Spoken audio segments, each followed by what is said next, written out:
Justin for the Mtg here, bringing you some standard for Monday. This week we're taking a look at Golgari Control. This is a list that took top 8 recently on a Premier event. It's basically red list Jund. That's how I like to think of it anyway. It's not exactly true.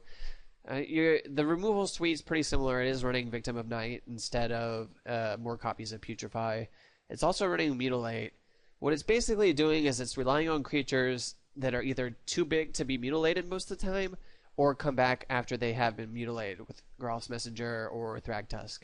So you're basically reacting to the opponent most of the time rather than throwing down an aggressive strategy, which is pretty useful. Sign in Blood is also pretty useful as a 4-of, just because I can't remember how often I've ended up killing an opponent who's been at 2 life or less with a Sign in Blood. Really tricky, fun way to use that, and it also gives you card advantage in the early and mid game if you need it. Taking a look at the sideboard, we're running 3 Appetite for Brains and 3 Duresses. This is mostly for Jund, I would say. We're running Crypt Incursions for Junk Rights or that new 4-color Rights. Dead British Chant is kind of an interesting inclusion. I haven't found any real reason to sideboard it in yet.